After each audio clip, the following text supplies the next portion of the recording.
if I was a dude that came in your house, Marcus, sat on your couch, particularly that one, kick my feet up with dreadlocks and smoke dandelions and not real weed, but I'm dark and supposed to be light. Nice. You'd be a fucking phony and full of shit. Beta baby. I mean, that stereotype that all Jamaicans smoke weed is quite racist.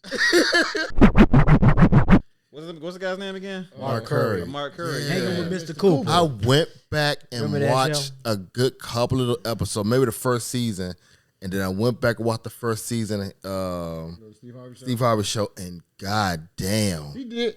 But see, and I hate to say it, but in Steve Harvey's defense, the reason why that even happened because Mark Curry didn't want to continue his show. They didn't cancel him like that. He said he didn't want to do it. He wanted to go back to his comedic roots. He wanted to do stand-up again. So in a way, Steve Harvey just came in that gap space. He's like, oh, so you ain't gonna do it no more? I'm gonna take what you got and I'm gonna run with it. And that's I mean, okay, that's true, but he took the whole style and everything. I mean, but if you look at most, they take all of it.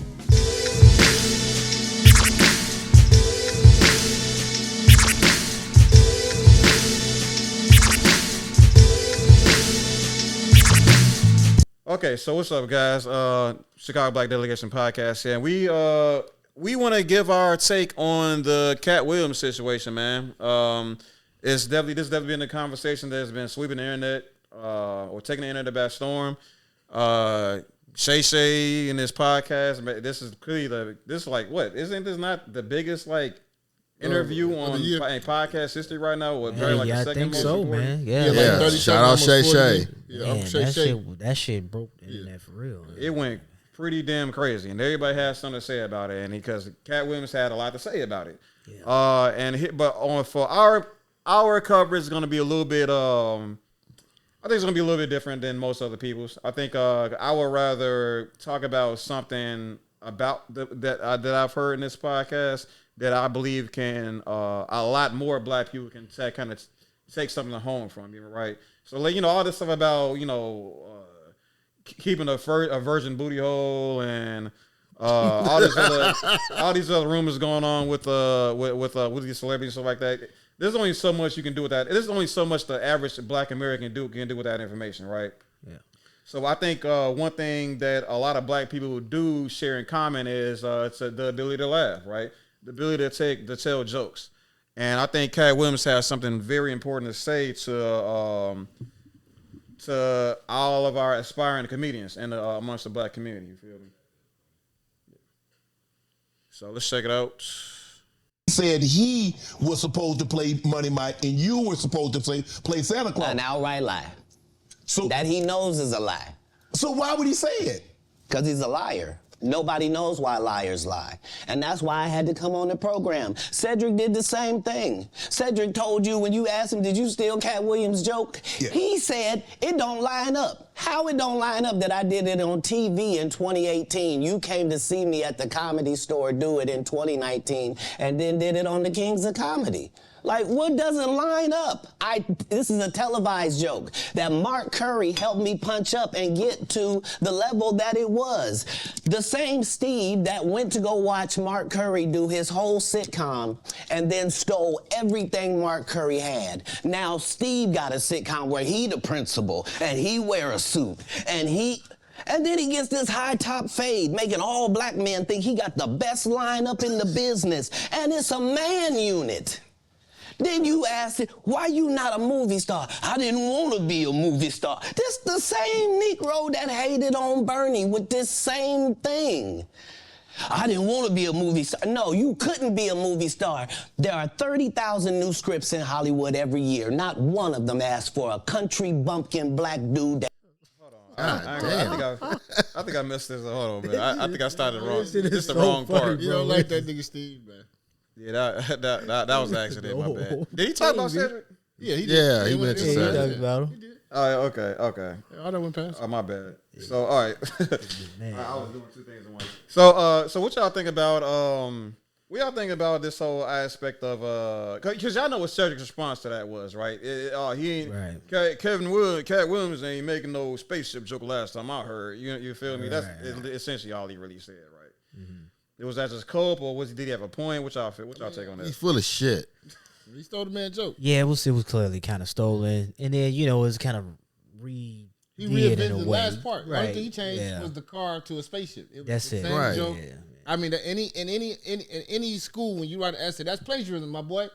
Like, that's plagiarism. You know what I'm saying? So It's the same joke. He just changed one aspect of the joke and said he made it his own, but he didn't. If I was a dude that came in your house, Marcus, sat on your couch, particularly that one, kick my feet up with dreadlocks and smoke dandelions and not real weed, but I'm dark and supposed to be light. Nice. You'd be a fucking phony and full of shit. Beta baby. I mean, that stereotype that all Jamaicans smoke weed is quite racist. And there's a black man on the Black Delegation. Do better. Nah, We seriously, here to go yeah, he against was. those stereotypes. But all bullshit aside, yeah, he was full of shit. That was a real lazy excuse. Yeah, I'm with y'all on that. I mean, he didn't. The fact of the matter is, the reason why it took him so long to bring it up because him and Sid had squashed it. He already said, I stole Really? your joke. Yeah, you know what I'm saying. So, but the problem is we're talking about it again because Sid came on Club Shay Shay and got the line again. So now Katt, wow. See, the problem is Katt. This is all Katt's response is all defense. He allowed everybody to come up to his show and they said what they said about it. So he waited and then he struck. Careful, you gotta be careful doing that. Tory Lanez did the same thing that bit him in the ass. I mean, he should tell the truth because I wouldn't be in jail for nobody else shoot nobody. I don't All right. know what they talking about. All right, let's move. Y'all talking about Tory Lanez. You mean black women gonna get down our throats about that shit? I mean, hey. They had gun residue. My man hands was clean. That's how that shit go. I don't know what the fuck we talking about. All right, women, just please bear with us. All right, he'll explain his. Go read the goddamn court documents, you stupid bitches. Oh shit! I'm not bearing with nobody. Learn how to fucking read. I think it's almost that time for me to go. Chicago Black Delegation podcast. Views shared by individuals does not represent. All right, let's move on, man. Joke that Mark Curry helped me punch up and get to the level that it was. The same Steve that went to go watch Mark Curry do his whole sitcom and then stole everything Mark Curry had. Now Steve got a sitcom where he the principal and he wear a suit and then he gets this high top fade, making all black men think he got the best lineup in the business, and it's a man unit. Then you ask it, why you not a movie star? I didn't want to be a movie star. This the same Negro that hated on Bernie with this same thing. I didn't want to be a movie star. No, you couldn't be a movie star. There are 30,000 new scripts in Hollywood every year. Not one of them asks for a country bumpkin black dude that can't talk good, baby, and look like Mr. Potato Head. There ain't none. You would have to have range. I played a lot of characters, 60 movie roles. I'm not playing Katt Williams in there. I don't know, Katt. We might not let you drink anymore the way you. I mean, we ain't even got. I'm not fueled by alcohol.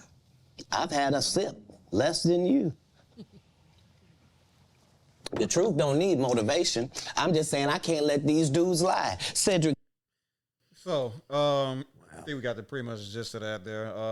I mean, Cedric and Steve Harvey take the whole show premise from what's the guy's name again? Mark Curry. Mark Curry. Yeah. Hanging with Mr. Cooper. I went back and Remember that watched show? a good couple of episodes, maybe the first season, and then I went back and watched the first season Steve Harvey show, and god damn. He did. But see, and I hate to say it, but in Steve Harvey's defense, the reason why that even happened because Mark Curry didn't want to continue his show. They didn't cancel him like that. He said he didn't want to do it. He wanted to go back to his comedic roots. He wanted to do stand-up again. So in a way, Steve Harvey just came in that gap space. He's like, oh, so you ain't gonna do it no more?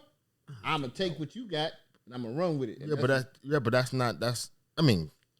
that's true, but he took the whole style and everything. I mean, but if you look at most TV shows or even movies, they take all that. They just rewrite the script in little areas like the light changes. Instead of him being a gym teacher, he was a music teacher. And then if you peep the first season of Mr. Cooper, he didn't wear suits all the time. He was more casual wear. The suits came later, next season when he became a teacher, I believe, right? Because he wasn't always a gym teacher. I believe so. Yeah, he eventually became something else later. And then he started changing his wardrobe because he had to look the part. So the suits came later. So, but the premise of the show, and then he took certain things from Mr. Cooper because Mr. Cooper, he always had a family. It always focused on the family and his school life. You see what I'm saying? He had a kid, if I'm not mistaken. He had a kid and a wife. Yeah. So that the premise of the show is a difference, but he took certain elements of it, right? He took a foundation and he built on it. So, and until a certain extent, that's not all the way stealing. You see what I'm saying? I took a little bit what you had and I made it better. So you think Katt Williams is over exaggerating? I believe he's over exaggerating that to a certain extent. Yes, he took a certain level of the premise of the show and then he modified it and he made it his own. So therefore, I can't say that the Steve Harvey show is just a complete ripoff of Mr. Cooper, but it did take the foundation of that show and he built what he built on it. You know what I'm saying? And the only reason he could have done that is because of Mark Curry stepping back, saying, "I don't want to do that anymore, and I'm going to do the stand up." So Steve Harvey came in and he took his slot. Yeah, so it sounded like it was just an opportunity, that he decided to seize. You hear that, Steve Harvey? Did you see that, Steve Harvey? Hey, I'm just saying we can use some extra dots on the Chicago Black Delegation podcast, man. We look out for you, Steve Harvey. Don't say we ain't look out for you, Steve Harvey. All right. There's plenty of good opportunity to invest in this good old wholesome podcast that's dedicated to the betterment of Chicago's culture. Anyway, but that aside, right? I mean, that's definitely new information for me. I think that's new information for a lot of people that's watching. I got to go look it up and see what happened to the Mr. Cooper show. I wanted to know if they canceled him and gave it to Steve Harvey, but it was more him saying he wanted to not do it anymore. So I believe we would have never got the Steve Harvey show if he never said he didn't want to do it anymore. So to a point, I believe he dropped the ball, and I believe he was mad at himself. Yeah. Oh, that could be a thing too. But so I'm with that. But for the most part, so let's take a back seat, right? Let's take a step back. I'm sorry. Did y'all have any comments regarding? No. Okay. So let's take a step back for a brief moment and then kind of take a look at. I want to ask the question of, for those that are aspiring to be like stand-up comedians and stuff like that, because I do recall Bernie Mac, and I'm gonna play the video like right above my head right now, but for those that are aspiring to be stand-up comedians, Bernie Mac said something along the line. If correct me if I'm wrong. If any of y'all have like a better quotable of what he said. Don't perform your best jokes in front of large crowds because you don't know who's watching. You know, it could be writers, it could be other comedians, it can be a myriad of people that's waiting to steal your joke and then and run and sell it to a larger crowd so they can profit from it. What's y'all kind of take on that? Is that like kind of a bit like kind of like scare tactic-y? Is it like game? Is it like anti-game? What do y'all think about that? I think. Hold on before you start. I just want to clarify one thing. He didn't say didn't use your best jokes in front of large crowds of people. He said don't use your best jokes knowing there's a house full of comedians there. Okay. So if you know there's other comedians that, named comedians there, he said do lesser material and don't do your best jokes in front of them because they will steal your best jokes. He didn't tell you to go underperform, but he said if okay, so when you go to the Laugh Factory, right? Let him get us. Yeah, you got it. Nah. I mean, I agree with that, but only to some. I think with the way the times is now, things could get recorded, written down, all stuff like this. It will force you to continuously write new material and don't be lazy trying to tell the same section of jokes. Yeah, that's what Katt said. That's what Katt said. He said with that, yeah. Yeah, you know what I'm saying? And I think it should push you to do that. Because back in the day, of course, they're told they'll have a segment of jokes. And they last for 10 years. Yeah. Because you had to go see them. You know what I'm saying? So you didn't get to hear his fucking joke. Yeah. Like they said, Richard Pryor and them, Red Fox, they can run the same set for 5-6 years. You know what I'm saying? They can run that bitch around the world for a while. Yeah. Because there wasn't a lot of recordings of it. There was no internet. Man. So you can get a lot of source material and let it work for you for a long time. But you are right to a certain extent. But the problem is they're still making money off your best work. You see what I'm saying? If they're bigger than you, they go say your joke like Steve Harvey shit. Oh man, right, you stole that shit from Mark Henry. I mean, you stole it. Steve Harvey, you stole that. Mark Henry stole it from Steve Harvey, but because Steve Harvey's bigger than him, you're gonna see that joke from him before you saw it from Mark Henry. You see what I'm saying? So it's still your work, and the whole thing is, you gonna steal something from me, at least buy my shit. At least pay me, then I'll let you go about your day. That's what Katt Williams did, right? I mean, Katt Williams don't know. I don't know if he stole people's jokes and paid them. No, he pays comedians if he likes your set. Oh yeah, for sure. He knows they don't get paid a lot of money. What they so say he gives them money. You know what I'm saying? When he likes them. Okay. They say he kind of stole JB Smooth. Yeah, they said that JB Smooth, but he said Smooth stole that from him. I don't fucking know. Yeah. I don't know. Because the whole thing with comedians, right? They all kind of travel together. They do tours together. So they see you do your sets. They hear you practice your shit sometimes. Sometimes you run it by them. Hey, bro, help me out. Like he said, Mark Curry help him write the joke better. Yeah. So if you cool with motherfuckers, you going to talk to him, try to make your joke. And he could have, we don't know who took it, but we only knows who goes on stage first. Basically, it's almost similar to how we rate how rappers and ghostwriting work, because you got, what's his name, Safari claiming he ghostwrite for Nicki Minaj, but why Nicki Minaj is big and you not? I mean, because he can. Some people, like they say, some people that can't do can only teach. Yeah. You see what I'm saying? He's probably not a performer. He does. He lacks the performer, and he doesn't have delivery. Imagine if he has actually delivery. He has good lyrics, but his delivery is trash. It's a lot more to rapping than just writing. Yeah. He doesn't have the image. Charisma is a really tough skill to build. Charisma is something else. You can either get it, you can either level it up, or you just won't have it at all. You can say the coldest bars in the world, and if that motherfucker ain't feeling you, they feel you. Like, then you like Drake said, "Oh, I'm fucking with it." Right. Drake said it. That's something I always said, man. I said a motherfucker that's not known, they can do some really amazing shit, and nobody be like, man. And then you have somebody that's famous, and they'll do the same shit, and everybody like, oh my God, that's so amazing, that's so this, so that. Yeah, that's so true. it's just like, that's true. It's his presence and shit. But Steve Harvey stole this man joke, the gas station joke. Did y'all see that one? He stole the gas station joke. They stole a lot of jokes. Him and the internet went wild on him. They just started bringing up all the shit they stole. They were the two least funny out the Kings of Comedy. So, I mean, some people say pretty funny. I mean, some people say D.L. Hughley ain't that funny, but I fuck D.L. Hughley is funny, but his joking only stays about the white people disparity between. That's what I feel like. That's always been his thing. And he's not really creative with it. I'm not too big of a fan of D.L. though. Bernie was the funniest one, hands down. Bernie even stole jokes. They even got Bernie on the wire one time. Basically, Bernie Mac stole a kid's joke from the Apollo. He did. I saw with my own fucking eyes, and he did it on the Kings of Comedy. He took his closer. A kid did it on Apollo, I think 96. It was like 96, 97. A kid? Yeah, he was this is Apollo. Apollo was teenager. It was junior comedy. Mm-hmm. And he took his, and I watched it, but he took it word for word. But did he take the whole set? No, but he took his closer. He did. He used his joke as his closer. Oh, shit. And it's on the King of Comedy. And that hurt my heart. That's Bernie Mac. That's my nigga. I love Bernie. That's my nigga. But he definitely stole that little nigga's joke. For sure. So, you know what I'm saying? Well, he's famous and he's not. That's exactly right. So it's like if I tell it, I'm famous. You know what I'm saying? They say, but if they do the research, he did it in 96. You did it in like 2001 or 2003. Mm-hmm. So he beat you to the punch. Yeah. Damn. So, yeah. So I wouldn't say, despite all of the joke stealing and all that stuff, and I mean, to be honest, obviously it doesn't limit itself to just jokes.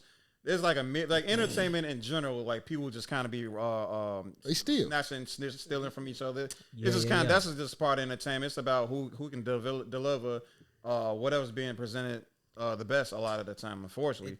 And the timing and all of that stuff. You know what I'm saying, instead of looking at it like stealing, can we look at it as like admiration? You know what I'm saying? I mean, you can if you shot a motherfucker out. Like when they ask you about that joke, you supposed to say, "Yeah, I got it from the young boy." Borrowed it. Talk shit like so I took the setup from so but I tell it better, and we have playful competitive nature amongst each other. So all that to say, I don't think. I mean, and let's not even start on like things like TikTok.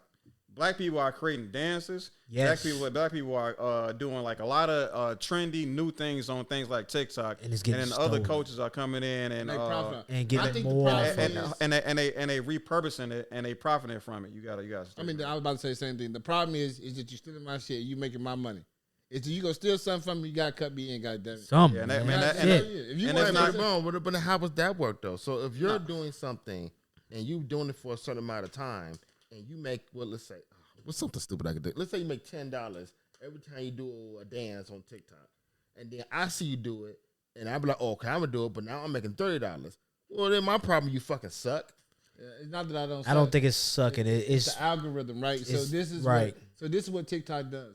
They lessen the algorithm. This is what black creators tell me. I don't know this, It's but the they truth. say they shadow ban them once they start to kind of get a little wave. They'll shadow ban them, and then they will push the white counterpart on the Yes, video and they pay do. the white person versus give it to the black. Well, creator. no. I get so okay. Well, if we take this back to race, I mean, I'm just telling you. we what will they be say. back and forth with that. I'm talking about just off the acting itself. know you what I'm think saying? black people suck in comparison to whites? See, we finna go to a whole other thing. You just said that though. No, you just I said was you trying said to- I it was ain't their trying- fault they suck. I was trying to teach it in the acting of itself. Okay. Not listen. It's listen, not. It's no. It's Listen here, you goddamn FBA bastards. I just said black people, we do a lot of amazing shit. I don't see us sucking at too and much no, of and- anything. And no other race does. I got you. I ain't saying Black that superiority. Got you. I Listen, ain't- I ain't saying that now. That's exactly what I FBA ain't goes saying with. that now. But And you, I didn't say that. I'm talking about the activist. Okay, two black people stand here, right? Okay. Let's say you came up with, I don't know, a martial art move, right? You do your thing, you get paid for it.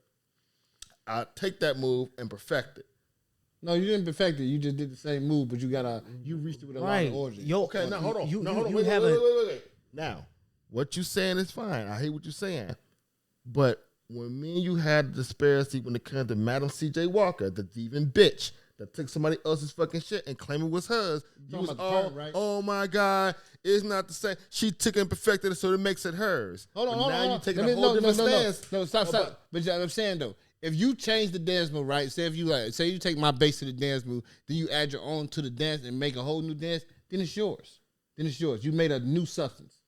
You made something new. So like I said with the Madam C.J. Walker, the woman had a product, but it wasn't working well. So therefore she manipulated the product, made the product better, therefore created a new substance. all the stealing that's going on, like, white folks coming in and, nothing against white people, by the way. But these other nations of people coming in and stealing our swag, right? And then repurposing it and selling it because they know how and when to sell things better than us, right?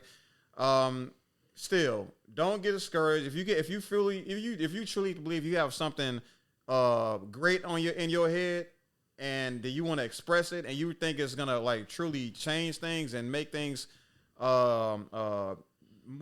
change the culture, like whatever. You think you got $1 million idea, what you want to call it, man? Don't be afraid to put it out there. In my opinion, right? I mean, you put it out there, but protect it. Just try to just understand the market, just understand the time a little bit better, and then try to your best to profit from it the best you can.